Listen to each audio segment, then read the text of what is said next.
दृश्य जेधवा नाही तेधवा दृष्टी होऊनी असे काही आणि दृश्य विण काही द्रष्टृत्व असे.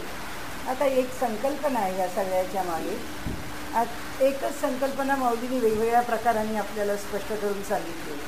त्यातला एक प्रकार आपल्यासमोर आता इथे येतो, जरा वेगळा, आत्तापर्यंत पुन्हा पुन्हा मांडलं आहे त्याच्यापेक्षा.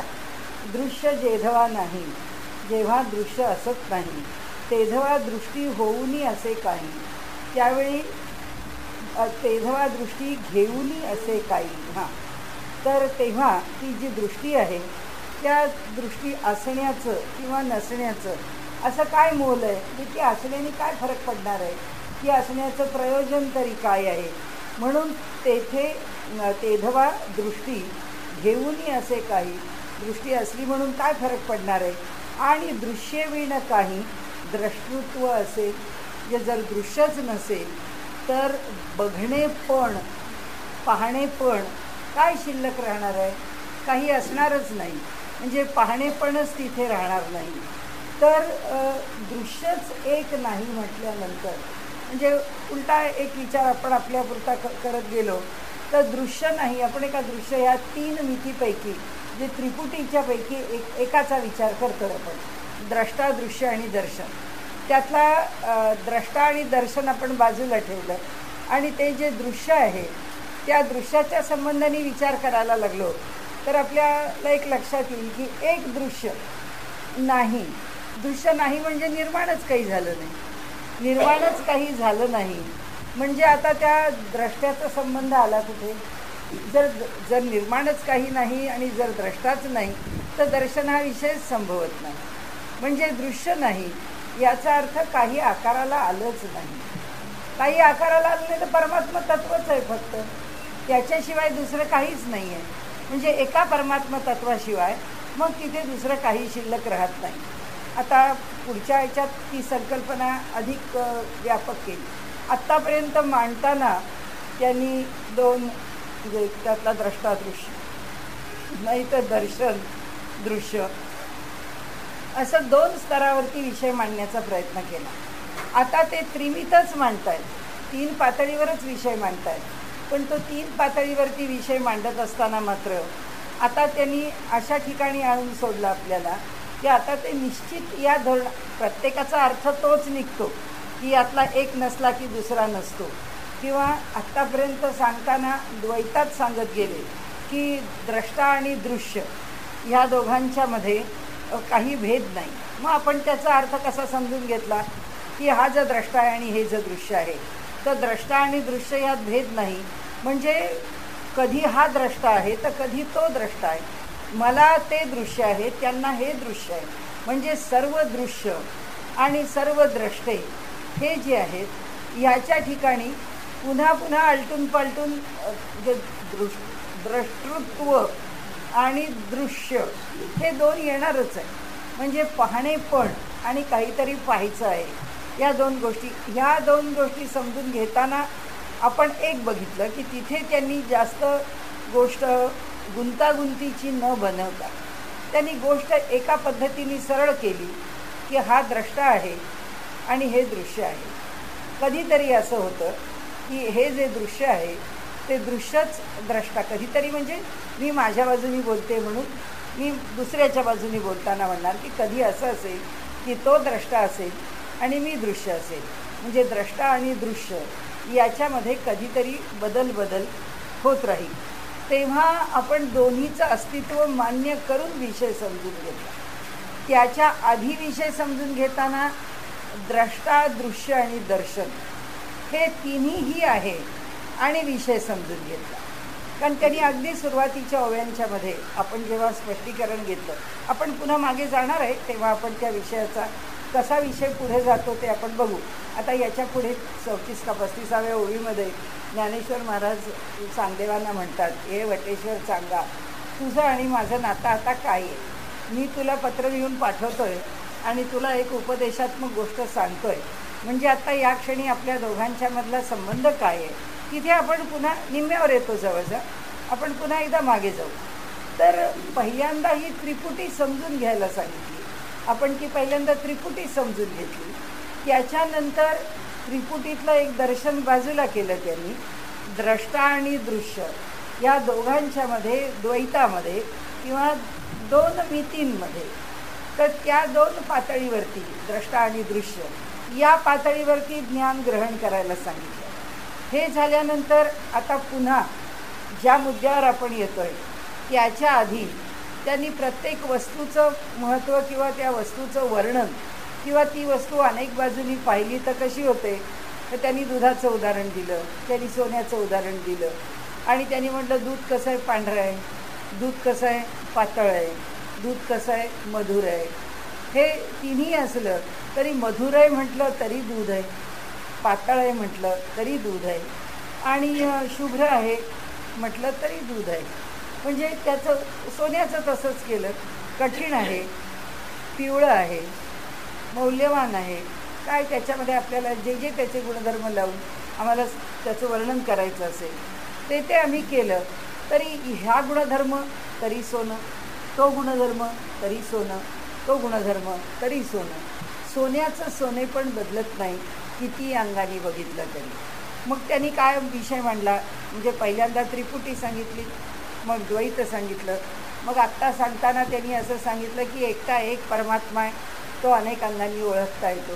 त्याच तत्त्वज्ञानातल्या ज्या सिद्धांताकरता म्हणा किंवा या गोष्टीकरता म्हणा, आपल्याकडे काय सिद्धांत मांडला जातो किंवा काय गोष्ट दृष्टांत सांगितला जातो. आंधळे आणि तो एक हत्ती, सगळे आंधळे त्या हत्तीचं वर्णन करायला लागतात. कोणी म्हणतो तो दोरासारखा आहे, कोणी म्हणतो सुपासारखा आहे, कोणी म्हणतो तो लांबलचक सोंड आहे त्याची, हां तर म्हणून जाड पाय आहे, खांबासारखा आहे, असा प्रत्येकाने आपापलं वर्णन केलं. मोठा पाय तरी हत्ती, सोंड तरी हत्ती, त्याला मोठमोठे दात सुळ्यासारखे आहेत तरी हत्ती, त्याचे कान सुपासारखे आहेत तरी हत्ती. प्रत्ययाला काही आला तरी तो हत्तीच आहे. म्हणजे आपल्याला पुन्हा असं सांगायचं आहे की 10 आंधळे आहेत किंवा 15 आंधळे काय असतील ते वर्णन करणार आहे, ते प्रत्येकजण आपल्याला जे जेवढं दिसलं आहे तेवढ्याचं तो वर्णन करतो. आता प्रश्न त्यांनी आपल्याला आणून कुठे सोडला आहे, आपण ही ओळी घेऊन पुन्हा त्याचा विचार करू. दृश्य जेधवा नाही, जेव्हा दृश्याला स्थान नाही त्यावेळी तेधवा दृष्टी घेऊनही असे काही, तर मग आम्हाला दृष्टी प्राप्त आहे असं म्हणून काही उपयोग आहे का, याचा काही उपयोग नाही. आणि दृश्यवीण काही द्रष्टृत्व असे, त्या दृश्याच्या शिवाय द्रष्टृत्व म्हणजे आम्हाला हे पाहण्याची किंवा पाहणेपण किंवा पाहण्याचं सामर्थ्य काही आहे नाही, याचा काही उपयोग आहे, याचा काही विचार आहे, याचं काही प्रयोजन आहे, कशाकरता, ते त्याचं जे पाहणेपण आहे त्याचा काही संबंध येत नाही. आता हे आपण संपवू. म्हणून येथे दृश्याची नाही, जेथे तेथे दृष्टीचे काज काही.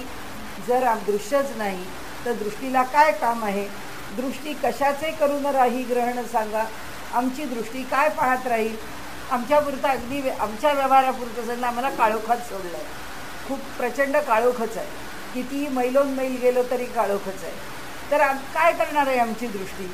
त्या दृष्टीला दृष्टित्व असलं म्हणजे द्रष्टृत्व असलं तरीसुद्धा ते द्रष्टृत्व काही कामाला येणार नाही आहे, कारण त्याला पाहायला दृश्यच नाही आहे. त्यामुळे ती दृष्टी आहे नाही, अगदी मर्यादित आहे हे उदाहरण, पण आपण आपल्यापुरतं विचारात घेऊन पुढे जाऊ. म्हणून ते म्हणतात आणि दृश्य असल्याविण खचित द्रष्ट्यासी नये द्रष्टृत्व. दृश्य असल्याशिवाय त्याला द्रष्टृत्व येत नाही, म्हणजे पाहणे पण त्याच्याकडे असत नाही. जसं आत्ता आपण म्हटलं तसं अंधार आहे आणि दृष्टी आहे तर काही उपयोग नाही आहे. आणि म्हणून द्रष्ट्याचा द्रष्टेपणा टिकत दृश्यामुळे सर्वथा. आता आपल्याकडे श्रीसूक्तामध्ये वर्णन करताना त्या कर्दम ऋषींनी म्हटलेलं आहे, आपल्या म्हणजे लक्ष्मीला, म्हणजे आपल्या मातेला त्यांनी माता म्हणून आवाहन केलं आणि त्यांनी तिला असं म्हटलं आहे की हे माते, तू माझ्या घरी ये, जातवेदो मग आवाह, त्याच्याकडनं मी तुला आवाहन करून माझ्या घरी बोलवत आहे वगैरे. पण त्यांनी सांगितलं आता तुला इतक्या परोपरीने मी तुझं वर्णन केलं, ते तुझ्या बाजूनी दोन बाजूनी हत्ती तुझ्यावरती जलाचा वर्षाव करतायत, तू पाण्यामध्ये उभी आहेस वगैरे वगैरे अनेक प्रकारची वर्णनं करून करून झाली. त्या लक्ष्मीला बाहेर काढ. ते आत्ता आपल्याला माहिती आहे आत्ताच्या इलेक्शनच्यामध्ये प्रचाराच्या ह्याच्यामध्ये रविशंकरांचा प्रचार जोरदार आहे. त्यांनी असं सांगितलं आमची लक्ष्मी कमळात बसते, आणि आमच्या अलक्ष्मीच्या हातामध्ये झाडू आहे, त्यामुळे लक्ष्मीचा विचार करा. म्हणजे आता मला आठवण झाली, याच्यामध्ये या श्रीसूक्तामध्ये त्यांनी म्हटलं आहे की अलक्ष्मी ही लक्ष्मीची मोठी बहीण आहे, आणि ती अलक्ष्मी जी आहे ती म्हणजे घाण आहे, कचरा आहे. तर तिला माझ्या घरातून बाहेर जाऊ दे. ती अलक्ष्मी मला माझ्या घरामध्ये नको आहे, मला माझ्या घरामध्ये लक्ष्मी पाहिजे. तर तो असं सगळं आवाहन करून झाल्यावर तो पुढे आवाहन काय करतो, तो म्हणतो देवी मी तुला परोपरीने आवाहन केलेलं आहे, पण तू सुद्धा एक तुझं मोठेपण किंवा तुलासुद्धा तुझा महिमा गायला काही गोष्टी का निर्माण झाल्या, कारण मी आहे म्हणून. तर कोणत्या गोष्टी, तर मी तुला माता म्हणतो, म्हणजे मी तुझा पुत्र झालो म्हणून तुला मातृत्व आलेलं आहे. तुला जर पुत्रच नसता तर तुला मातृत्व कुठून आलं असतं. हा एक आपल्याकडचा, हा म्हणजे अशा प्रकारचा एक दृष्टांत आपल्याकडे कायम दिला जातो नातेसंबंधामध्ये. मग तो पत्नीला पती म्हणून, पतीला पत्नी म्हणून, मातेला पुत्र म्हणून, अशा अनेक प्रकारांनी त्या दृष्टांताचा विचार केलेला आहे की त्या नात्यामध्ये जर तो तिला म्हणतो मी जर तुझा पुत्रच नसतो तर तुला मातापण कसं आलं असतं, म्हणजे तुला मातापणाचा महिमा देणारा शेवटी मी आहे. म्हणजे तुझा मी मुलगा आहे म्हणून तुला आवाहन करतोय म्हणून तू माता झालीस, नाहीतर तू तरी माता कशी झाली असतीस. तसं इथे की दृश्य आहे म्हणून मी द्रष्टा आहे. कसा मी द्रष्टा झालो असतो, किती भले दृष्टी आहे, द्रष्टृत्व आहे, तरीसुद्धा द्रष्टा होणं शक्य नाही आहे. कारण का, द्रष्टा होण्याकरता आवश्यक असणारं दृश्य उपस्थित पाहिजे. म्हणून द्रष्ट्याचा द्रष्टेपणा टिकतं दृश्यामुळे सर्वथा. दृश्य आहे म्हणून तो टिकलेला आहे. म्हणून दृश्याचे झालेपण, दृष्टी द्रष्टृत्व होणे, कुढती ते गेली या जाणे तैसेच दोन्ही. म्हणून दृश्याचे झालेपण म्हणजे दृश्याला दृश्यपण येणं हे, आणि दृष्टी द्रष्टृत्व होणं, दृष्टीला पाहणेपण येणं, पुढती ते गेली या जाणं. तर म्हणाले जर ते दृश्यत्व निघून गेलं तर तैसेच दोन्ही. तर तेथे दृष्टित्वही उरत नाही, तेथे दृश्यही उरत नाही, आणि तेथे दृष्टीही उरत नाही. म्हणजे त्या दृष्टीलाही प्रयोजन नाही, दृश्यालाही प्रयोजन नाही, आणि द्रष्टृत्वालाही प्रयोजन नाही. तर ते आता पुढे आपण पाहू वाचू की दृश्याची या गौरवार्थ दृष्टी आणि द्रष्टृत्व, जे दृश्याचा गौरव म्हणजे दृश्याचा महिमा कळण्याकरता दृष्टी आणि द्रष्टृत्व आहे. येते झाले अस्तित्वात विबुध हो. ते द्रष्ट्याचं द्रष्टेपण कळण्याकरता हे दोन्ही अस्तित्वात आलेले आहेत. जे द्रष्टा कळण्याकरता द्रष्टृत्व आणि दृष्टी या दोन गोष्टी आम्हाला प्राप्त झालेल्या आहेत. आणि त्याच्यामुळे ते म्हणतात त्या दृश्या लय होता ही दोन्ही नवरती सर्वथा, हेच पुढील ओवीत तत्वता कथिती महाराज ज्ञानेश्वर.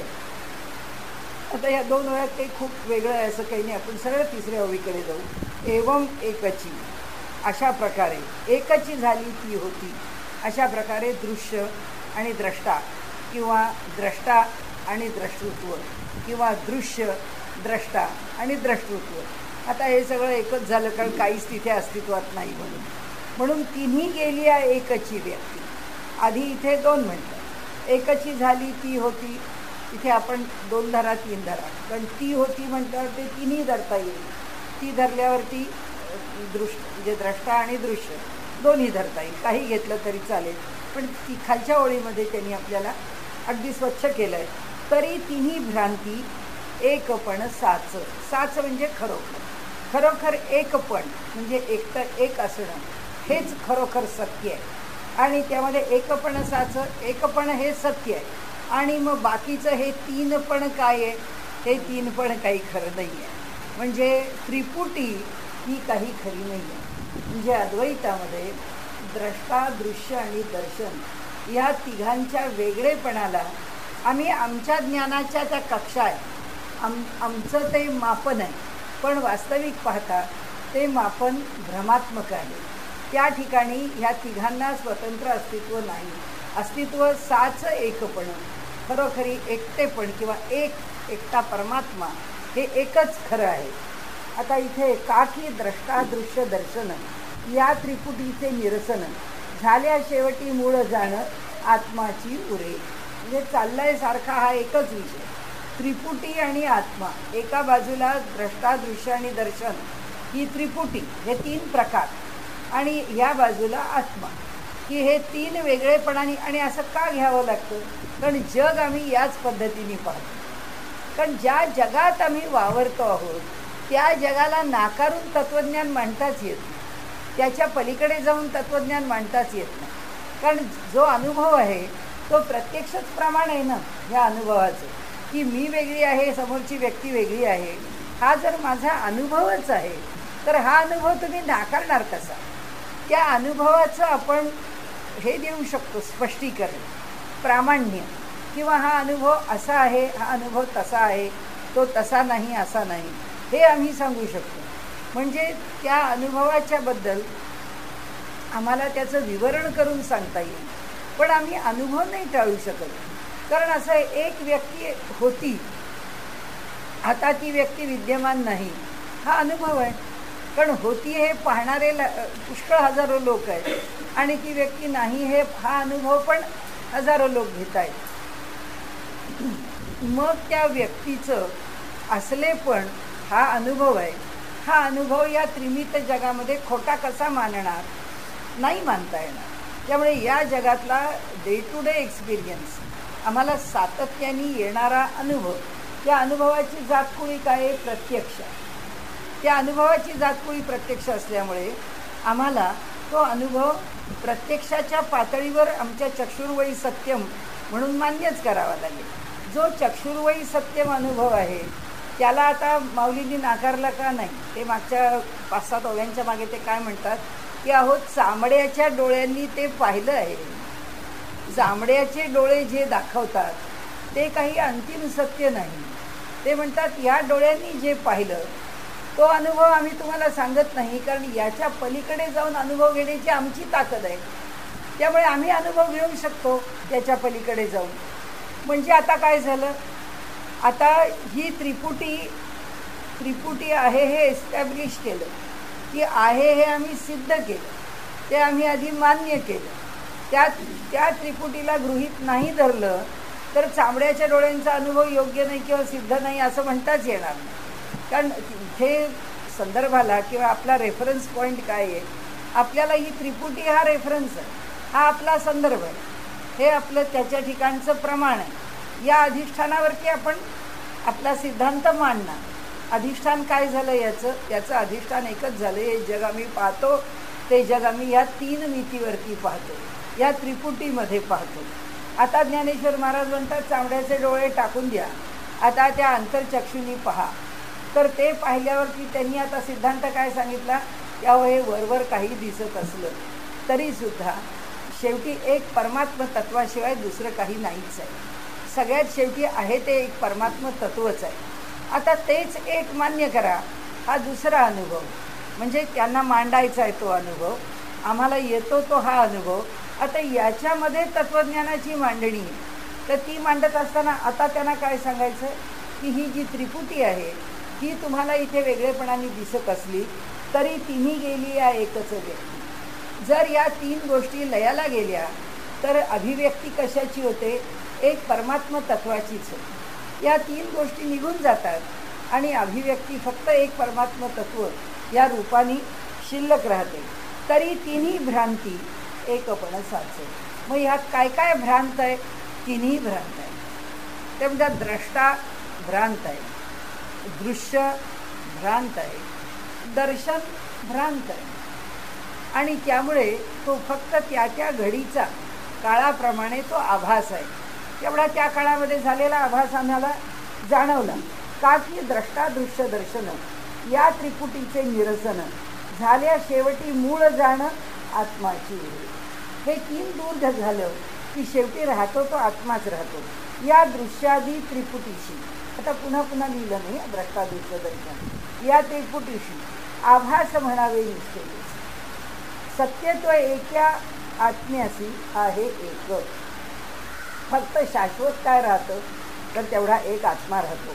हे त्रिपुटीचे भासणे होत आत्म्याचे योगाने. आता ही त्रिपुटी भासमान कुणामुळे होते? आत्म्यामुळे होते. पण तो एकटा एक आहे, तो एकटा एक वेगवेगळी रूपं धरतो.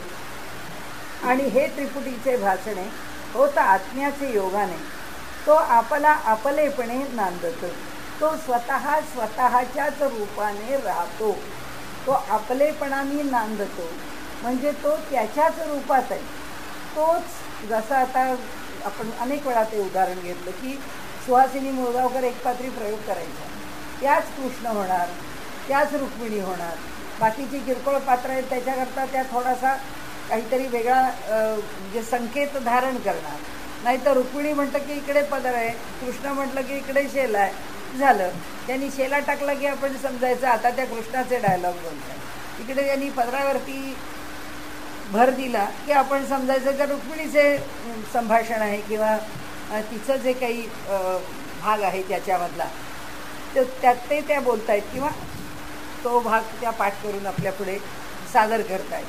म्हणजे अर्थ काय झाला त्या सगळ्याचा की व्यक्ती एकच आहे हे पण आपण सोडून द्या. एकच बालगंधर्व आहे, तेच बालगंधर्व इकडे स्त्रीपाठ करताना सिंधू होतात, तेच बालगंधर्व तिकडे स्त्रीपाठ करताना रुक्मिणी होतात, तेच सुभद्रा होतात. अनेक रूप ते धारण करतात. पण बालगंधर्वांचं बालगंधर्व पण काही बदलत नाही. आम्हाला भासमान होतं. आम्हाला असं वाटतं की मला त्यांची सिंधू अधिक आवडते, दुसरा म्हणतो नाही नाही मला त्यांचं रुक्मिणी स्वयंवर आवडतं, तर दुसरा म्हणतो नाही मला सुभद्रा आवडतं. पण सगळ्या ठिकाणी बालगंधर्वच आहे. बालगंधर्वांना काही फरक पडत नाही.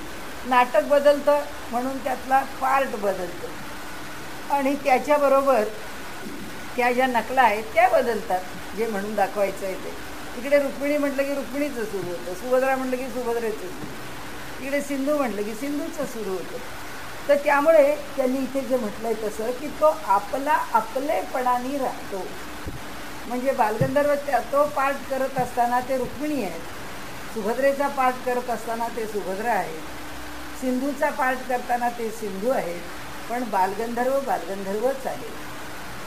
म्हणजे लोकांनी जेव्हा म्हटलं त्यांना की अहो तुमचं संगीत स्वयंवर लावता तुम्ही, तेव्हा प्रेक्षागृहामध्ये तुम्ही अत्तराचे सडे टाकता. हे एवढेले त्यांच्या कंपनीतली लोकंसुद्धा म्हणत असत त्यांना की हे एवढेले पैसे खर्च करू नका, अशा प्रकारे पैशाची उधळण नका करू. तर ते म्हणायचे की रुक्मिणी मी आहे, पार्ट मी करतो, रुक्मिणी सादर होते. पण त्यावेळी त्या रुक्मिणीच्या केलेल्या त्या भूमिकेशी ते किती समरस होतात. ते म्हणतात अहो आता साक्षात रुक्मिणी आहे, तिचा विवाह होणार किंवा ती विवाहाला उभी आहे, ती उपवरकन्या आहे, तिच्याविषयी जेव्हा काही केलं जातं ती साक्षात लक्ष्मी आहे, तर तिच्या स्वागताकरता अत्तराचे सडे घातलेच पाहिजे. म्हणजे भूमिका काय आहे की जे दृश्य आहे आणि तो पाहणारा जो द्रष्टा आहे त्या म्हणजे दृश्य, द्रष्टा आणि दर्शन या त्रिपुटीमध्ये त्या द्रष्ट्याला ते दृश्य अलिप्तपणाने पाहता येत नाही. तो द्रष्टा ते दृश्य पाहताना आता ते घडतंच आहे, मीच तो आहे, तो प्रसंग आता या ठिकाणी उभाच राहिलेला आहे. या धारणेने इतक्या एकरूपतेने त्याच्याशी समरस होतो. ते त्या नाटकाशी समरस होतात म्हणून आपल्याला आश्चर्य वाटतं किंवा ते त्या भूमिकेशी तो नट समरस होतो म्हणून आश्चर्य. आपण पण समरस होतो. आपल्या जीवनातली प्रत्येक घटना आपल्याला सत्य वाटते, तो खरा भासच आहे. तो कधी आपल्याला भास वाटतो नाही वाटत. आनंदाची गोष्ट घडते, हा भास आहे असं वाटत नाही. दुःखाची गोष्ट घडली तरी पण हा भास आहे असं आपल्याला वाटत नाही. दोन्ही वाटत नाही. ते खरं आहे असंच वाटतं की हे असं घडायला नको होतं, हे असं व्हायला नको होतं. मनुष्य त्याला भासमान आहे असं समजत नाही, मानत नाही. म्हणून त्या तत्त्वज्ञानाला या दोन पर्याय, द्रष्टा दृश्य दर्शन ही त्रिपुटी आणि जगाचा व्यवहार, आणि या व्यवहाराच्या आतमध्ये एकटा एक परमात्मा या त्रिपुटीच्या रूपाने आपणच आपल्यामध्ये रममाण आहे. म्हणून त्याला उपनिषदांनी किंवा तत्त्वज्ञानामध्ये आत्मक्रीड असं म्हटलेलं की आत्मा स्वतःच्याच ठिकाणी खेळ करतो, त्याची ही लीला आहे. आणि म्हणून हा सगळा जो काही जगामधला प्रसार आहे आणि घडणाऱ्या सगळ्या घटना आहेत ती त्या भगवंताची लीला आहे. म्हणून हे त्रिपुटीचे भासणे होत आत्म्याचे योगाने, तो आपला आपलेपणे नांदतो. होणे जाणे हे काही, आत्मा न जाणे पाहिजे. हे काय घडलं काय गेलं काय घडणार आहे हे काही आत्मा पाहत नाही.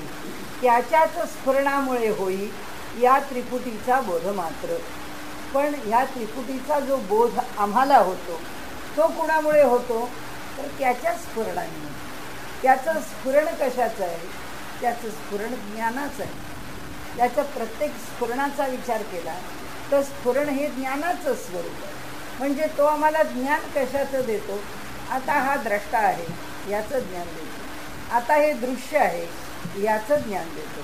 आता हे दर्शन आहे याचं ज्ञान देतो. आणि जेव्हा द्रष्टा आणि दृश्य याच्यामध्ये गल्लत व्हायला लागली, हे ज्ञान जर आमच्याच ठिकाणी जर बिघडलं, जर डिस्टॉर्ट झालं आणि जगाला नीट पाहू नाही शकत. आपण म्हणतो की हा मनुष्य वेडा आहे. कारण का तर कालाशी सम्यक पाहू शकत नाही, दृश्याशी सम्यक पाहू शकत नाही. संबंध आम्हाला योग्य कळला नाही. आपण म्हणतो याला समजत नाही आहे, हे काय करतो आहे हे याला समजत नाही आहे, याला त्याचं आकलन नाही. कारण मेंदूच्या ठिकाणी जे होणारं स्फुरण आहे ते दृश्य, द्रष्टा आणि दर्शन या ज्ञानाच्या पातळीवरती ती प्रत्येक पातळी वेगळेपणाने नाही सांभाळली गेली म्हणून होत नाही. आणि जेव्हा होतं तेव्हा ती तो जे देतोय ते स्फुरण ते ज्ञानाच्या कक्षेत देतो. ते ज्ञान कसं देतोय ते महत्त्वाचं. यांनी आधी अविद्येची चादर टाकून दिलेली आहे. त्या अविद्येच्या चादरीखाली ज्ञान आहे, त्यामुळे ते भासमान आहे. त्यामुळे मुळामध्ये अविद्या आहे, मुळामध्ये अज्ञान आहे. आणि त्या अज्ञानाच्या चादरीखाली त्या ज्ञानाचा खेळ आहे. कोणत्या ज्ञानाचा? या द्रष्टा, दृश्य, दर्शन. म्हणजे हे जे आम्ही जग पाहतो या सगळ्या जगाचं हे चांगलं आहे, हे वाईट आहे, हे खावं, हे खाऊ नये, हा अमुक दिवस अमुक आहे. काय कालाचं मापन करतो. हा मापन करणं तरी काय भासच आहे. त्या कालाला कुणी पकडला आहे आणि काल कसा पकडला जाऊ शकतो? पकडला नाही जाऊ शकत. पण आम्ही त्याला त्या त्या तिथीने त्याला नाव देतो आणि आम्ही म्हणतो की ही तिथी आहे, ही पौर्णिमा आहे, ही अमावस्या आहे, ही प्रतिपदा आहे, ही द्वितीया आहे. आम्ही त्याचं जे ज्ञान करून घेतलेलं आहे त्या दृश्याचं, त्या ज्ञानाला सगळे आयाम आम्ही लावलेले आहे. त्याला प्रत्येक गोष्टीच्या त्या ज्ञानाच्या एक एक परी त्याची विभागणी आमच्याकडून आम्ही केलेली आहे. त्या पद्धतीने आम्ही पाहतो. जर का त्याच्याकरताच तर माऊलीने एवढा मोठा सिद्धांत मांडला ना ज्ञानेश्वरीमध्ये, मावळवीत विश्वाभासू नवल उदेला चंडांशी. म्हणाले हा विश्वाचा जो आभास आहे तो आभास माझे सद्गुरू कसे आहेत तर त्यांनी ह्या विश्वाचा आभास आहे तो मावळून टाकलेला. आता माझ्यापुढे हा विश्वाचा आभासच नाही आहे. हे त्रिपुटीमध्ये असणारं जग मला दिसतच नाही. नवल उदेला चंडांशू. ते म्हणाले आता नवल असं आहे की ज्ञानरूपी सूर्य आता उदित आहे आणि तो नुसता नाही सदोदित आहे, सदा उदित आहे तो. आम्ही सदोदित शब्द घासून गुळगुळीत केला आहे, त्यामुळे आपण सदोदित कसाही वापरतो. पण सदा उदित म्हणजे तो नेहमीच उगवलेला आहे. आणि त्यामुळे आता हे ज्ञान माझं मावळणारं ज्ञान नाही आहे, ते क्षणभर मला प्राप्त झालेलं ज्ञान नाही आहे. माऊली म्हणतात आता ते ज्ञान सातत्याने अनुभवाला येण्याकरता निर्माण झालं आहे. म्हणजे ह्या विश्वाचा आभास माझ्यापुरता संपला आहे. आणि म्हणून ते आपल्याला इथे सांगतात की इथे होणे जाणे हे काही आत्मा न जाणे पाहिजे. काय घडलं? हे लोक जन्माला आले, हे लोक गेले, आणखीन काही घडणार आहे. हे काय घडणार आहे हे तो पाहत नाही. मग हे कोण बघतं? हे सगळं त्याच्या अधिष्ठानावर प्रकृती पाहते. ती निर्माण करते, ती चालू ठेवते. या प्रकृतीची जी रूपं आहेत ती सगळी रूपं आम्हाला कुठून बघायला मिळतात? ईश्वराच्या अधिष्ठानावर आहे. ती तिच्या मनाने काही करत नाही. अधिष्ठान परमात्मा आहे. त्या अधिष्ठानावरती तिने कसं निर्माण करायचं बाय चॉईस आहे. तिला तिची निवड करण्याचा पूर्ण अधिकार आहे. तिने आमची सृष्टी अशी निवड केली आहे की तिने दैवी आणि आसुरी दोन संपत्ती निर्माण केली आहे आणि या दोन भूमिकांच्या बरोबर पूर्ण द्वंद्व ठेवून दिलेलं आहे. आणि त्या द्वंद्वावरती तिने उभी केली आहे सगळी सृष्टी. तिची आवड आहे ती तिने उभी केली. अधिष्ठान परमात्मा आहे.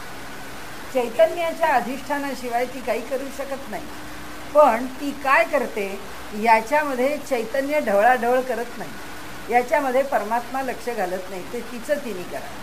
त्या शक्तीला जे करायचं आहे ते तिने करावं.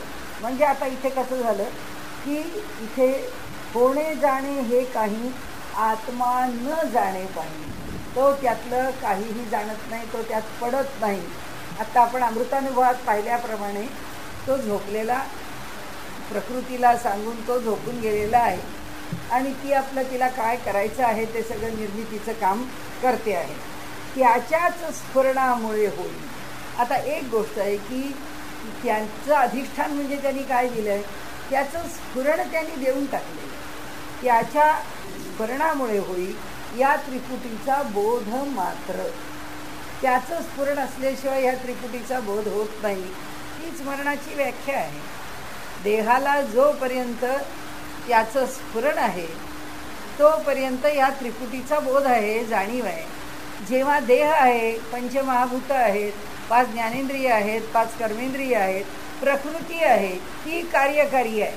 प्रकृती जर त्या चैतन्य निघून गेलेल्या देहामध्ये कार्यकारी नसती तर हे फॉरेन्सिक मेडिसिनची ब्रांचच डेव्हलप झाली नसती. त्याचं कारण तिथे काळाशीच संबंधित प्रकृतीचं कार्य आहे की प्रकृती काय कार्य करते आणि ते काळाशी कसं निगडीत आहे. तेव्हा कळतं की हा देह पडला, ह्या देहातून प्राण निघून गेला, त्याला किती तास झाले, मग त्याच्या नखांची वाढ आहे, त्याच्या पोटातलं अन्नाचं पचन आहे, अनेक गोष्टी आहेत देहामधल्या, ज्या ज्यात एक एक सिस्टीम्स त्या त्या काळानंतर किती कार्यकारी असतात त्याच्यावरती तर ती संबंध ते शास्त्र अवलंबून आहे. आणि म्हणून त्या ठिकाणी प्रकृती कार्यकारी नाही आहे का, आहे की ती तिचं कार्य करते आहे ज्या मर्यादेपर्यंत करता येईल. कारण का तर काही प्रमाणामध्ये तिला जेवढं ते कार्यकारी ठेवायला चैतन्य आवश्यक आहे ते जोपर्यंत आहे तोपर्यंत ते कार्य चालू राहतं, त्याच्या पुढेही कार्य चालू राहतं, पण ते प्राकृतिक राहतं. ते चैतन्याच्या पातळीवरती चैतन्य आहे देहात म्हणून नाही चालू राहत. चैतन्य सर्व दूर भरूनच आहे. म्हणजे थोडा त्याच्यातला आपण हे लक्षात घ्यायला पाहिजे की चैतन्य सर्वत्र भरून आहे, पण ते भरून असण्याची आणि प्रकृतीच्या प्रक्षेप जाण्याची या 2 मर्यादा समजून आपल्याला घ्यायला लागतील. की ते चैतन्य शिल्लक आहे तोपर्यंत ते कार्यकारी आहे असं म्हणताना उपनिषदांनी तिथे काय सांगितलं आहे ते म्हणतात की आपले 9ही प्राण म्हणजे मुख्य 5 प्राण आणि 5 उपप्राण, त्या 5 उपप्राणांच्या पैकी एक धनंजय नावाचा जो प्राण आहे तो जोपर्यंत देह आहे तोपर्यंत तो प्राण शिल्लक असतो. त्यांचं म्हणणं असं की तो प्राण जो योगी आहे किंवा जो अधिकारी पुरुष आहे त्या प्राणाच्या साह्याने तो आपल्या देहाला जे काही करायचं आहे किंवा देहाकडून जे काही करवून घ्यायचं आहे ते तो करवून घेतो त्याच्या ठिकाणी. कारण चैतन्याशी निगडीत असणारी प्राणाची म्हणजे व्हायटल फोर्स, एनर्जी काय जे त्याला म्हणायचं असेल ती ते शिल्लक आहे. आता ते शिल्लक आहे म्हणजे प्रकृतीच शिल्लक आहे. कारण शेवटी प्राण काय आहे, प्रकृतीच्या अधीन आहे. पण प्राण जरी प्रकृतीच्या अधीन आहे तरी मुळात प्रकृती चैतन्यावर उभी आहे. म्हणजे कोणत्याही स्थितीमध्ये चैतन्य नाही अशी स्थिती नाही. पण आता कार्यकारी कोण आहे, अधिक कार्यकारी आता अधिक प्रकृती राहील आणि चैतन्याचं कार्यकारी पण कमी होत जाईल. म्हणजे देह पुढे जसा डिसइंटिग्रेट होतो, त्याच्यामध्ये डिकम्पोज होतो, सगळं हळूहळू हळूहळू त्याचं विघटन सुरू व्हायला लागतं. का होतं त्या देहाचं विघटन? कारण चैतन्य त्या ठिकाणी कार्यकारी जर राहिलं तर प्रकृतीचे नियम त्याला बाधू शकत नाही. आणि प्रकृतीचे नियम बाधू शकत नाही हे आपल्याला त्या हिमालयात कळतं. हिमालयामध्ये बर्फामध्ये एखादी शरीर जर गाडलं गेलं आणि पुढे तो बर्फ कायम राहिला तर वर्षानुवर्ष तो देह तसाच राहतो. कारण प्रकृतीचा गुणधर्म आहे. प्रकृतीच्या गुणधर्मात तो देह राहिला आहे. म्हणजे तो देह आतून चैतन्य कार्यरत आहे म्हणून नाही आहे राहिलेला, तो प्रकृतीच कार्यरत आहे. पण नेहमीच एक लक्षात ठेवायला लागेल की प्रकृतीच्या मागे अधिष्ठान मात्र चैतन्याचं आहे हे सर्व काळच लक्षात ठेवलं. म्हणजे अशी कोणतीच वेळ येणार नाही की ज्यावेळी फक्त प्रकृती आहे आणि चैतन्य नाही. या सगळ्याचा उहापोह करायचा आपल्याला काही कारण नाही. आपल्याला फक्त एवढंच बघायचं इथे की या त्रिपुटीचा बोध मात्र याच्या स्फुरणामुळे होईल. म्हणजे हे सगळं जाणवतं. तो देह पडल्यानंतर ती प्रकृती कार्यकारी होते. आता हे सगळं आहे तरीसुद्धा त्याला याची काही जाणीव राहत नाही. तो त्या महानिद्रेमध्ये असतो. हे सगळं जग तसंच आहे, इथेच आहे, पण त्या जगाची जाणीव मात्र तो घेऊ शकत नाही. त्याचं कारण असं, त्रिपुटीचा बोध करून देण्याकरता त्याच्या हृदयामध्ये जो परमात्मा त्या जीवाच्या बरोबर राहत होता, तो जीव आता त्या देहातून निघून गेलेला असल्यामुळे त्यात चैतन्य म्हणून जे त्या देहात शिल्लक आहे ते त्या देहातलं चैतन्य म्हणून चैतन्य राहील. परंतु त्या जीवाला जी जाणीव व्हायची आहे त्या जाणीवेसहित असणारा जो जीव आहे तो आता तिथे शिल्लक नाही. म्हणजे जाणीव घेणं हा जो जीवनभराचा अव्याहत आपल्याला मिळणारा एक जो अनुभव आहे तो सातत्याने त्याचं स्फुरण तो देतो आहे. ते स्फुरण कुणाला देतो आहे? ते जीवाला देतो आहे. आणि जीवाला कोणत्या रूपात देतो आहे? तो ज्ञानरूपामध्ये देतो आहे. म्हणून त्यांनी दिलेल्या स्फुरणामुळे आम्ही या जगामध्ये अनुभव घेतो. प्रकृती आम्हाला तो अनुभव देत नाही. प्रकृती तो अनुभव आविष्काराला आणते. म्हणून ते म्हणतात स्फुरणाच्या रूपाने ज्ञान हृदयात प्रकट होतं. त्या ज्ञानाचा प्रत्यक्ष आविष्कार प्रकृती घडवते. असं आपल्याला फार त्याच्या गुंतागुंतीत जायला नको. परी जो बोध झाला तो विचारे फोल ठरला, ज्ञानरूप आत्मा उरला एकमात्र. आता ते म्हणतात की परी जो बोध झाला, आम्हाला त्याच्या स्फुरणामुळे जो बोध झालेला किंवा आम्हाला जे कळलेलं आहे तो बोध काय झाला? तो विचारे फोल ठरला. तो आम्ही जर विचार केला, विचार चिंतन, किंवा आपल्याच पुन्हा उपनिषद वाक्याप्रमाणे गेलो तर आत्मावारे द्रष्टव्य, श्रोतव्य, मंतव्य, निधिध्यासितव्य. श्रवण केलं, त्याच्यावर मनन केलं आणि त्याचा ध्यास घेतला, किंवा हे यांनी सांगितलं हे खरंच असं होतं का, त्याचा ध्यास घेऊन कोणत्या तरी एका क्षणी अशी स्थिती येईल की त्याची जाणीव होईल. आणि त्याची जाणीव झाली. जाणीव झाल्याच्या स्थितीला काय म्हणाले ते? तो विचारे फोल ठरला. की आम्हाला विवेक जागृत झाला. त्यामुळे आमच्या ठिकाणी जागृत झालेल्या विवेकाने ही जी त्रिपुटी आहे ही कशी फोल आहे याचा आम्हाला अंदाज दिला. आपण पूर्वी पण एकदा उदाहरण घेतलं होतं की योगी अरविंदांच्या चरित्रामध्ये एक प्रसंग त्यांनी वर्णन केलेला आहे की ते मुंबईला विष्णूजी लेलेंच्या बरोबर होते आणि त्यांनी त्यांचं व्याख्यान द्या वगैरे सगळं झालं. तो सगळा प्रसंग घडला. त्यांना तिथे गेल्यानंतर ते एकदम असे कोरे झाले आणि त्यांना व्याख्यानाच्याही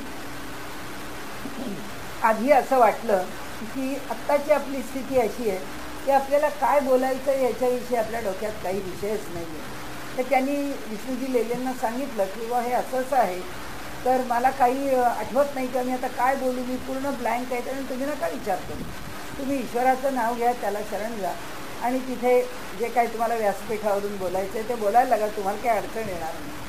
आणि त्याप्रमाणे ते त्यांचं व्याख्यान झालं वगैरे. त्यांना एक वेगळा अनुभव होता की मनामध्ये आपलं सामान्यतः आपल्या प्रत्येक कृतीचंच असं आहे की काहीतरी आपल्या डोळ्यापुढे एक चित्र उभं असतं आणि ते चित्र आपण रेखाटत असतो, बोलत असतो.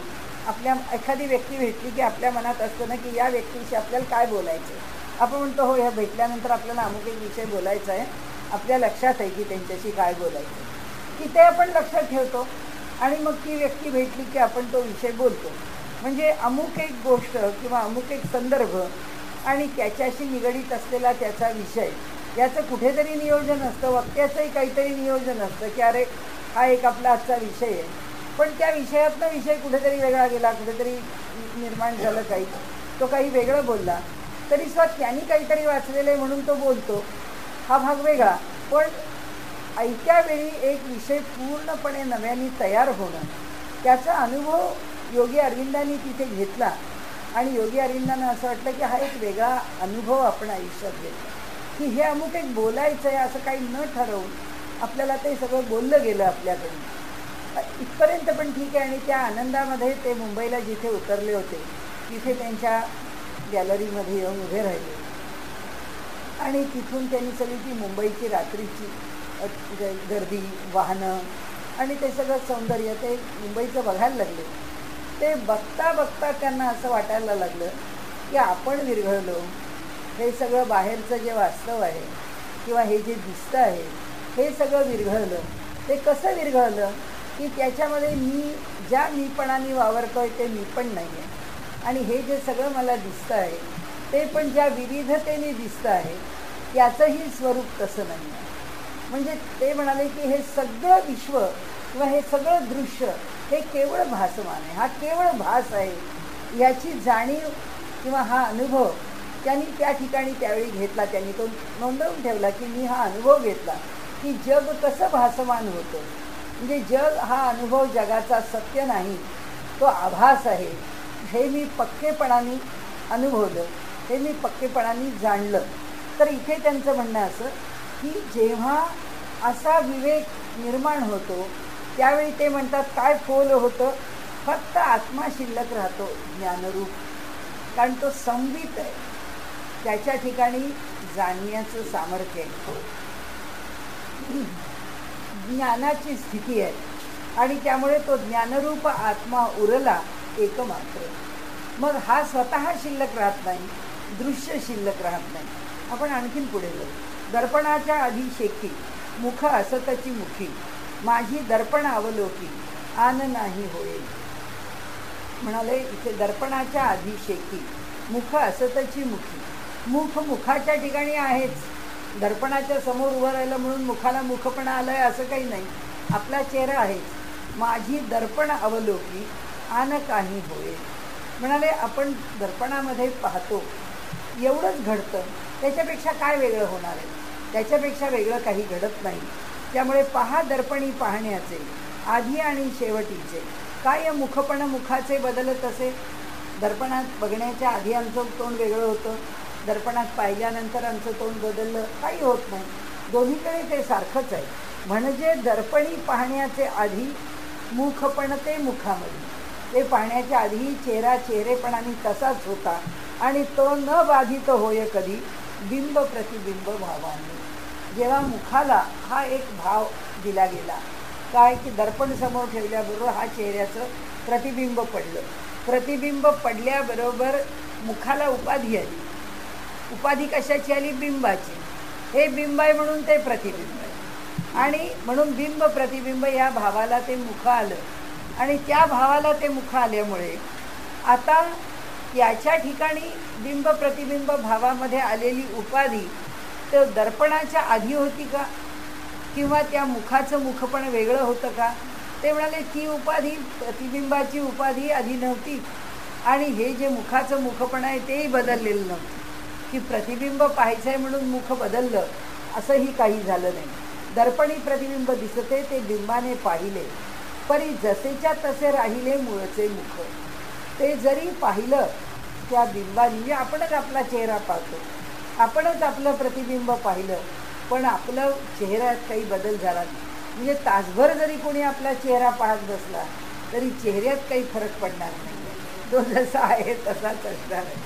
म्हणून मूळचे मुख. बिंब प्रतिबिंब हे दोन्ही नांदविले मुखांनी, बिंब प्रतिबिंब भेदानी मुखाठाई न फरक जाहला.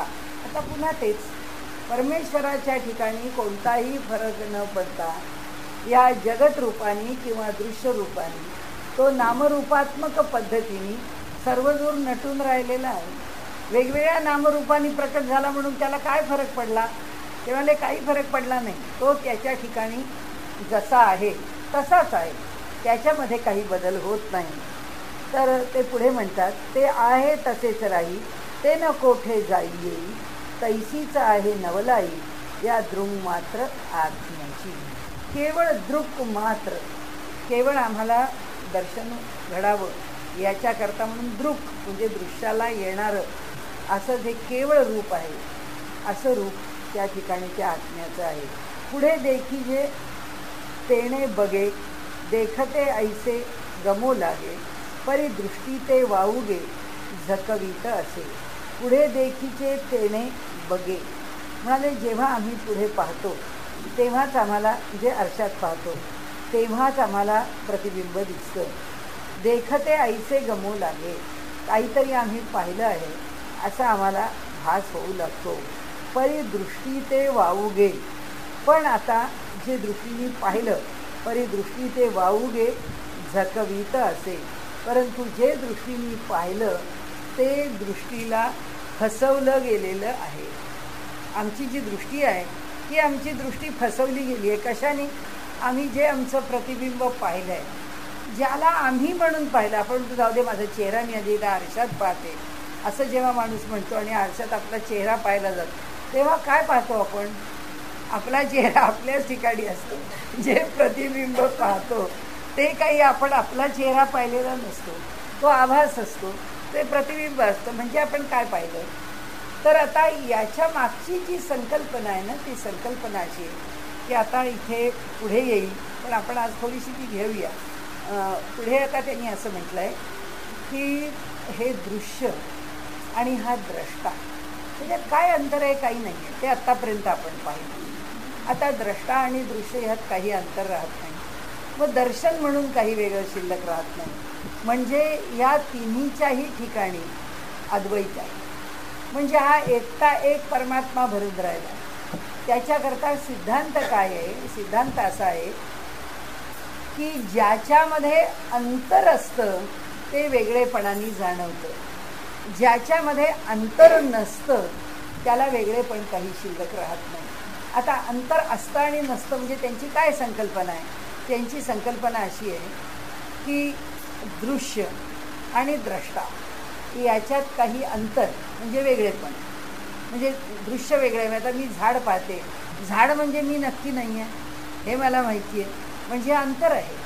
माझ्यात आणि झाडात अंतर आहे म्हणजे वेगळेपण आहे, म्हणून मला झाड कळतं. समजा द्रष्टा, दृश्य आणि दर्शन या तिघांच्यामध्ये जर अंतरच नसेल, म्हणजे भेदच नसेल, तर आपल्याला काहीच कळणार नाही. हे तिन्ही एकच आहे. म्हणून आता जेव्हा परमात्म स्वरूपाने हा आत्मा एकच आहे असं जेव्हा सांगतो, त्यावेळी काय असतं? त्यावेळी तो द्रष्टाही तोच आहे, दृश्यही तोच आहे, दर्शनही तोच आहे.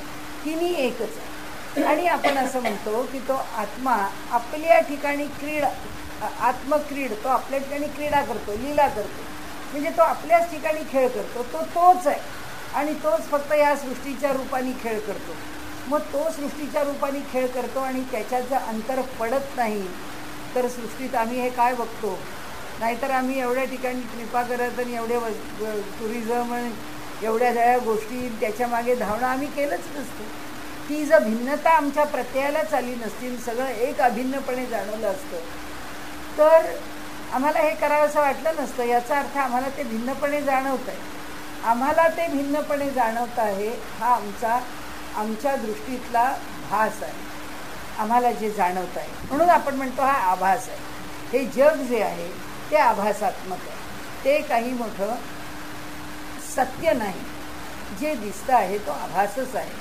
आता जे दिसतं आहे तो आभास आहे हा एक सिद्धांत एका ठिकाणी ठेवला तर आम्हाला तो परमात्मा सगळीकडे एकटा एकरूपाने भरला आहे असं कुठे जाणवतं? असं कुठे आमच्या प्रत्ययाला येतं की तो एकटा एक भरून आहे? ठीक आहे, ह्याच्यात भरून आहे, त्याच्यात भरून आहे.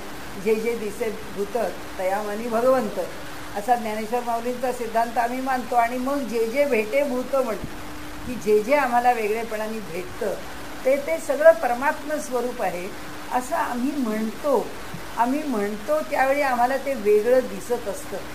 त्रिपुटीमध्ये जेव्हा हे वेगळं भासतं त्यावेळी ते एकरूपाने विचाराने, आम्ही काही त्या अनुभवाने जाणणार नाही. अनुभवाने ज्ञानेश्वर माऊली जाणे, पण जेव्हा विचारांनी आत्ता विषय पुढे चालला तेव्हा हे तिन्ही एक आहे हे कसं जाणायचं?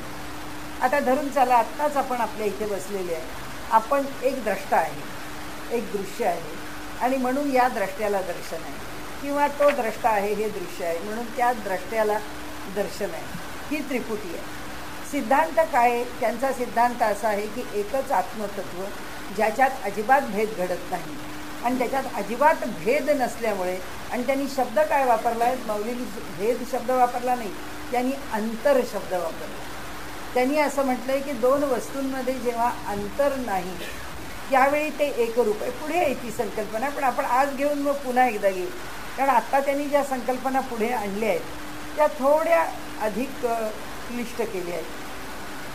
आपल्याला त्या थोड्या जाणून घ्यायला क्लिष्ट होऊ शकतील. तर त्यांनी असं म्हटलं आहे की अंतर जेव्हा पडत नाही कसं पडत, आम्ही हे जग जेव्हा पाहतो तेव्हा समुद्राची खोली मोजतो, हिमालयाची उंची मोजतो, दर्या पाहतो, नद्या पाहतो, घरं पाहतो, घरांची उंची पाहतो, तलाव पाहतो, सागर पाहतो, समुद्र पाहतो, काय म्हणजे नाही काय पाहत आम्ही, सरोवर पाहतो. तर या सगळ्यामध्ये आम्हाला अंतर आहे. मी आणि समुद्र एक आहे असं जर मी म्हटलं तर तिकडे एरोड्यातनं सुद्धा बाहेर काढते. ते म्हणजे फारच प्रॉब्लेमॅटिक आहे. माणसाला शहाणं करण्याच्या पलीकडचा वेळा आहे आणि त्यामुळे असं होणारच नाही. यात अंतर पडत नाही असं काही म्हणता येत नाही. मग आमच्यातलं अंतर काय आहे, म्हणजे काय आहे, आपण हा एक समस्या वैचारिक पातळीवरती सोडवणं. म्हणजे जे त्याला ते सांगतायत की बाबा तू समजून घे मी काय सांगतोय ते. तर ते म्हणतात हे जे अंतर आहे, आता तुमच्यात माझ्यात अंतर आहे की नाही, म्हणजे मी तुम्हाला पाहते आहे हे अंतर आहे. आता त्यांना आपल्याला काय शिकवायचं आहे, आपल्याला म्हणण्यापेक्षा तिथे चांगले आपल्याला शिकवायला ते आकाश तुम्हाला काय शिकवावं, तुमच्यापर्यंत पोचणं अवघड आहे. पण ते चांगलेवाला म्हणतायत की बाबा रे तू हे समजून घे. आता समजून घ्यायला ते म्हणतात ईश्वरामध्ये अंतर पडत नाही, अभेद आहे सगळा. अभेद आहे हे एका बाजूला मान्य. दुसरं हे जग भासमान आहे हे एका बाजूला मान्य. असं ह्या दोन पातळीवरती जग आम्ही अनुभवत असताना सुद्धा एका पातळीवर अद्वैत आहे, फक्त आत्माच आहे, आत्म्याशिवाय ह्या जगामध्ये काही नाही. दुसऱ्या पातळीवरती त्रिपुटीमध्ये जग प्रकट झाले, द्रष्टा दृश्य आणि दर्शन या पातळीवर.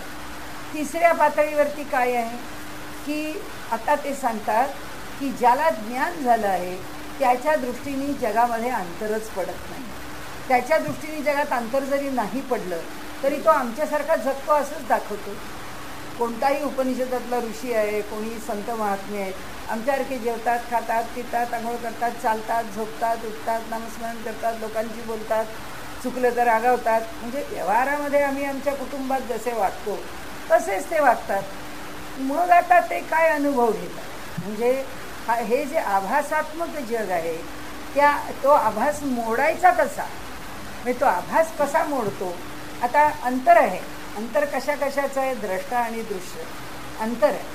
आणि अगदी आपण व्यवहाराच्या पातळीवरचं अंतर मानलं की एक व्यक्ती आणि दुसरी व्यक्ती, त्या दोन व्यक्तींच्या मध्ये अंतर बरोबर आहे, दोन व्यक्तींमध्ये एवढं अंतर आहे म्हणून दिसतं आहे.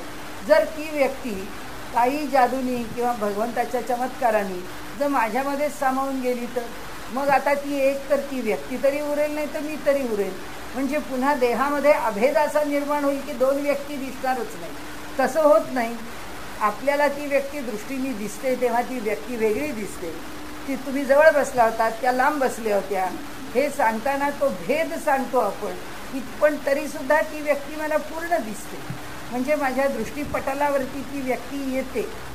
आता त्यांना आम्हाला काय सांगायचं आहे की हे घडत असतं, हे अंतर आहे, हे अंतर पडतं आहे, हे आमच्या दृष्टीने पडतं आहे. हे अंतर आम्हाला जाणवत आहे किंवा जाणवत नाही हा भाग नाही. इथे ज्ञानेश्वर महाराज बसले तरीसुद्धा समोर बसलेली मुलगी आहे, ही कोण आहे हे ते ओळखणारच आहेत, ते म्हणणारच आहेत ही अमुक अमुक आहे. मग ज्ञानेश्वरांच्या दृष्टीने या जगात कुठे अंतर नाही तर त्यांना व्यक्ती कशी दिसली हा प्रश्न आला ना. मग अंतर संपलं की वेगळं दिसायला तरी नको, किंवा आम्हाला जोपर्यंत दिसतं आहे तोपर्यंत ते अंतर आहे हे मान्य तरी करायला नको की त्यात अंतर असतं. म्हणजे काय होतं तर त्याच्यामध्ये एकच होतं, आपल्याला वैचारिक पातळीवर तो विषय सोडवायचा. तर ज्या भेदाने आपण जग बघतो त्या भेदामध्ये द्रष्टा दृश्य आणि दर्शन हा आपला अनुभव आहे. म्हणजे अनुभव काय आहे की त्या मला दिसल्या, कोणीतरी सांगतं की अहो मी तिथेच बसले होते तुम्हाला दिसले नाही का, नाही दिसलं. कारण द्रष्टा तिकडून पाहतो पण त्याचं त्या व्यक्तीकडे लक्ष जात नाही आणि मग तो म्हणतो नाही मी पाहिलं नाही. म्हणजे द्रष्ट्याचं द्रष्टेपण दृश्यावरून जरी फिरलं तरीसुद्धा दर्शनाला प्राप्त होईलच असं नाही. म्हणजे ते दृश्य त्याला एखाद्याचा नंबर जास्त आहे आणि त्याला जर सांगितलं की हे पाहतो म्हणजे बाबा एवढ्या लांबचं इतकं मला स्पष्ट दिसत नाही, वस्तू तिथे तशीच आहे. तर तसं आता जर दोन वस्तूंच्या मध्ये अंतर आहे आता आमच्यामध्ये अंतर आहे. ज्ञानेश्वर महाराजांना पण आम्ही एका अंतरावरच आहोत. मग त्यांना आमच्यामध्ये भेद का दिसत नाही? त्यांना भेद दिसत नाही किंवा हे जग जे आहे ते ती व्यक्ती म्हणून वेगळं जाणवत नाही, व्यक्ती म्हणून वेगळं वाटत नाही, ते ईश्वर म्हणूनच प्रत्ययाला येतं. असं का येतं? त्याचं कारण असं आहे की त्यांच्या दृष्टीला किंवा त्यांच्या विचाराला किंवा त्यांच्या अनुभवाला या सबंध जगामध्ये जे परमात्म्याचं स्वरूप घनदाट भरून आहे ते त्यांच्या पहिल्यांदा प्रत्ययाला येतं. म्हणजे त्याचं घनदाट भरून असणं हा त्यांचा खरा पहिला प्रत्यय आहे. त्या घनदाट भरून राहिलेल्या परमात्म्याच्या प्रत्ययामध्ये अमुक एक व्यक्ती आहे, अमुक एक व्यक्ती, आता तिचा अनुभव घ्यायचा आहे, ती एवढ्या अंतरावर आहे, तर तिच्या अंतराचा अनुभव येताना आता पुन्हा अनुभव काय येतो? ती माझ्यापासून दूर आहे हा अनुभव येतो का? ती व्यक्ती काय स्वरूपाची आहे अनुभव, ती व्यक्ती आहे असाच अनुभव येतो. ही व्यक्ती आहे असा अनुभव येत असताना मात्र हे जे मधलं अंतर आहे त्या अंतरातलं सुद्धा चैतन्य लोक पावत नाही. म्हणजे तो जो परमात्मा घनदाट भरून राहिलेला आहे तो तसाच आहे त्यांच्याकडे. आत्ता आम्हाला इथे काही नाही, नुसती पोकळी आहे. त्यांना या जगात काही पोकळी दिसतच नाही. म्हणजे व्यक्ती दिसली तरी ईश्वराची विशेषता दिसते, व्यक्ती नसली तरी ईश्वराचा आविष्कारच दिसतो. म्हणजे ईश्वराच्या आविष्काराची भिन्नता प्रत्ययाला येईल. म्हणजे जसं एक भिंत आहे आणि त्या भिंतीवरती एक रंग पांढरा दिला आहे, त्याच्या शेजारी गुलाबी दिला आहे, त्याच्या शेजारी निळा दिला आहे, तर आपण म्हणतो ती भिंत पाहिली, बहुतेक ह्या लोकांचं घराचं रंगकाम करण्याचं दिसतंय, ते ट्रायल म्हणून बहुतेक रंगाचे पट्टे मारत आहे. म्हणजे आम्हाला तिथे 3 रंगाचे पट्टे, एकच भिंत प्रत्ययाला आली, पण त्या भिंतीवर आम्हाला 3 रंगाचे पट्टे दिसले. तसं त्यांना एकच परमात्म तत्व प्रत्ययाला येतं. त्या एकाच परमात्म तत्वाच्या ठिकाणी ही व्यक्ती ही आहे, ती व्यक्ती ती आहे, ही जी जाणीव आहे किंवा हा जो अनुभव आहे तो त्या चैतन्याला कुठेही उणे पण न आणता किंवा त्याला रीते पण न आणता की इथं मध्ये नाही आहे, इथे ती व्यक्ती, असं नाही होत. सबंध दाट चैतन्यामध्येच आपल्याला जसं खूप सागरांच्या लाटावरती काही पानं आली, त्याच्याच लाटांवरनं काही वस्तू आल्या, त्याच लाटांवरून आपल्याला काही घाण वाहत आलेली दिसली, तर आपण पाहतो हा लाकडाचा उंडा केवढा कुजला आहे, तो आला आहे. म्हणजे पाण्याला कुठे तुटत नाही पाणी, सगळं सागराचं पाणी आम्हाला अखंड दिसतं आणि त्याच्यावर प्रकट झालेल्या वस्तू दिसतात. तसं त्या सत्पुरुषाला अखंड चैतन्याचं दर्शन आहे आणि त्या अखंड चैतन्याच्या दर्शनामध्ये हे जे काही आपण त्यांना मध्ये मध्ये दिसतो ते त्या चैतन्यावरती उगवलेली काय असतील ती, जरी गवत म्हणा, काय काड्या म्हणा, त्याला त्यांनी काही म्हणा, पण ते त्यांना जाणवतं. म्हणजे माऊलींना इथे सांगायचं आहे असं की त्या सत्पुरुषाच्या ठिकाणी त्या चैतन्याची अखंडता कधीच कमी होत नाही. त्याचं दाटपण आणि अखंडपण हे कधीच जात नाही. म्हणजे सत्पुरुषांच्या दृष्टीला काय दिसतं की चामड्याची दृष्टी नाही, आता हे त्यांनी नक्की सांगितलं की चामड्याच्या डोळ्यांना हे दिसत नाही, पण चामड्याचे डोळे बाकीचं तर जग पाहतातच आहे. हे जग पाहत असताना म्हणजे आता हे सगळं फार मोठं आपण बाजूला जरी ठेवलं तरी आम्हाला जगाकडे पाहताना म्हणजे त्याच्याशिवाय रीता ठाव नाही असं जे सगळे संत म्हणतात की एका परमात्म्याशिवाय काही रिकामं नाही, तर आम्हाला वेगळेपणाने का जाणवतं किंवा आम्हाला वेगळेपणाने का भासतं? त्याचं कारण असं की या आभासात आम्ही रमलोय म्हणून, या त्रिपुटीमध्ये आम्ही खरं मानून जगतो आहे म्हणून. म्हणजे आता शेवटी पुन्हा एकदा माऊली आपल्याला जे हे सगळ्याचं सार सांगतायत ते एकच आहे की त्या परमात्म्याचं अखंड चैतन्यमय दर्शन डोळ्याला झालं पाहिजे. जे दिसतं आहे इथे काही नाही, तो इथे आहेच. हे जे ही पोकळी आहे हा अवकाश नाहीच आहे, हे परमात्म्यानेच भरून आहे. दिसणारी व्यक्ती आहे ही व्यक्ती नाहीच आहे, तो परमात्माच आहे. ही त्याची जी धारणा आहे म्हणून माऊली आपल्याला सांगते जे भेटे भूत तयामानी भगवंत, की जो दिसेल त्याला भगवंत मान, निदान तेवढी तरी चेतना मान. म्हणजे त्याच्या आधेमध्ये नाही मानणार. आम्ही घराच्या अवकाशामध्ये परमात्मा भरलाय असं नाही म्हणणार, पण दिसलेल्या व्यक्तीत परमात्मा आहे एवढं तर म्हणू. ते म्हणतात की मर्यादित रूपामध्ये तरी का होईना, म्हणजे संकोचातली विशालता, म्हणजे संकुचित त्या व्यक्तीच्या ठिकाणी जी अभिव्यक्ती आहे व्यक्ती म्हणून, त्या अभिव्यक्तीमध्ये तरी परमेश्वराच्या रूपाने अधिक विशालता यावी तेवढी तरी. नाही तर त्यांचं म्हणणं असं, यातलं काहीच असता कामा नाही, यातलं काहीच राहता कामा नाही. फक्त चैतन्यच प्रत्ययाला आलं पाहिजे. केवळ चैतन्याशिवाय अन्य प्रत्यय संभवतच नाही. आणि म्हणून आता त्यांचा जो विषय पुढे नेतायत ते चांगदेवांच्याकडे, ते तो हा विषय नेतात. ते म्हणतात तुला कुठंच परमात्म्याशिवाय काही वेगळं आहे हे जाणवताच कामा नाही. त्याकरता हा आत्तापर्यंतचा केलेला जो प्रपंच आहे, आपण पुढे बघूच, पुढे काही जास्त व्यापकपणाने मांडलं आहे, नेमकेपणाने पण मांडलं आहे, त्याचा विचार आपण नंतर करू. पण आत्ता एक भूमिका घेतली आपण की या भूमिकेतून आपल्याला सुद्धा आधी तर जे जे भेटे भूत तयामानी भगवंत असं वाटतच नाही, पण समजा चुकून मागून आपण तो प्रत्यय घ्यायचा आहे असं जरी ठरवलं तरी सुद्धा त्याच्यामध्ये काय, त्याच्यामध्ये सगळं रिकामच आहे. म्हणजे भगवंतांनी ते किती आणि कसं भरत राहायला सांगितलं आहे. म्हणजे परमार्थ मार्गावरची वाटचाल चालू आहे. ज्ञानाने विचार करत राहिलो तर चालतच राहायचं. आणि म्हणून आपल्याला उपनिषदांचं वचन अनेक प्रकारांनी सिद्ध आहे. चरैवेती चरैवेती चरैवेती भला. ते म्हणतात चालत राहा चालत राहा चालत राहा, भाग्य पण चालत राहतं म्हणजे उदयाला येतं. तसं आहे ते. आम्ही त्या मार्गावर वाटचाल करतच राहिलो तेव्हा तरी ती वाटचाल आम्हाला तिथपर्यंत नेऊन पोचली.